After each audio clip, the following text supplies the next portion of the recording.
Konsep pertumbuhan dan perkembangan fisik motorik pada anak usia dini.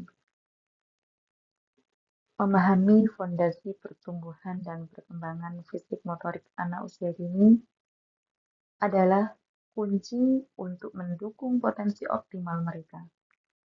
Jadi, mari kita selami bagaimana aspek-aspek ini saling terkait dan apa peran kita sebagai pendidik dan orang tua.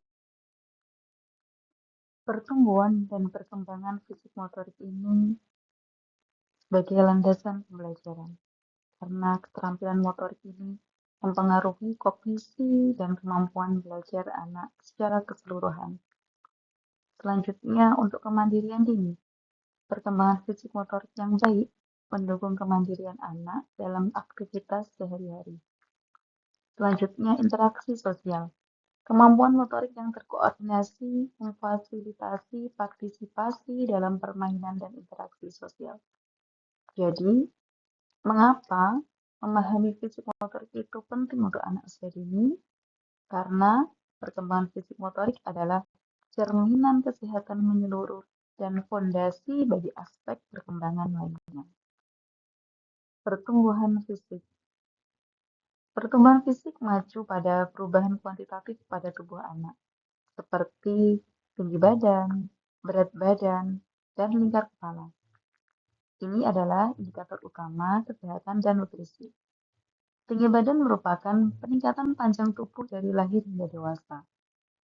Berat badan penambahan massa tubuh yang sehat seiring waktu. Lingkar kepala indikator pertumbuhan otak yang vital pada usia dini.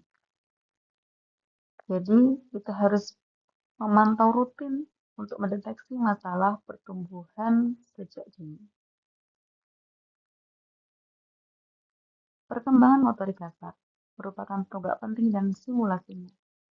Adapun beberapa perkembangan motorik kasar diantaranya berguling dan merangkak. Nah, berguling dan merangkak merupakan fondasi awal mobilitas dan eksplorasi lingkungan sekitar pada bayi. Dilanjutkan dengan berjalan dan berlari. Mengembangkan keseimbangan, koordinasi, dan kekuatan otot kaki secara bertahap. Setelah itu melompat dan melempar. Ini untuk meningkatkan kelincahan, kekuatan, dan kontrol tubuh secara keseluruhan. Motorik kasar ini melibatkan gerakan otot-otot besar untuk koordinasi tubuh dan keseimbangan. Ya, simulasi ini melalui permainan dan aktivitas fisik ini penting untuk perkembangan yang optimal. Dilanjutkan dengan perkembangan motorik halus. Ini koordinasi dan kreativitas tangan, diantaranya menggambar dan menulis. Meningkatkan koordinasi mata dan tangan serta melatih genggaman yang benar. Nah, dilanjutkan dengan menggunting dan merangkai.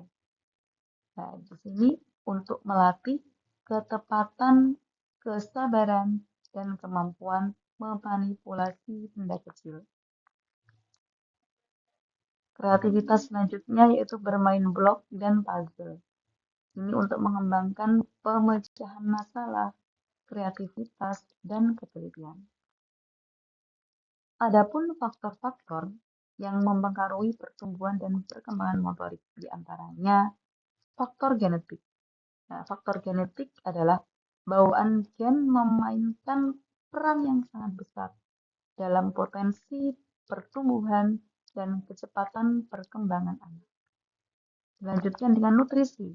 Nutrisi merupakan asupan gizi yang seimbang yang sangat penting untuk pertumbuhan fisik yang sehat.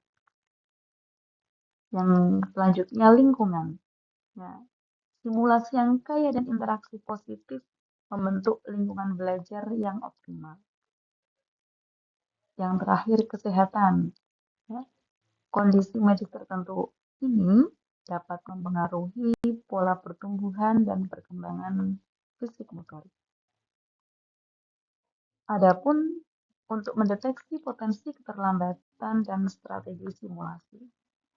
Nah, jadi Sebagai orang tua, sebagai guru, kita harus mengenali tanda-tanda keterlambatan dini dan segera mencari intervensinya. Ya, tanda keterlambatan diantaranya anak belum bisa berjalan pada usia 18 bulan. Setelah kita mengetahui tanda keterlambatan, segera konsultasi dengan dokter anak atau ahli tumbuh kembang untuk dievaluasi lebih lanjut. Nah, strategi selanjutnya, sebagai pendidik dan orang tua, kita harus melibatkan anak dalam permainan yang mendukung fisik motorik, seperti bermain bola, membangun blok, atau menggambar. Adapun peran untuk mendukung optimalisasi potensi anak.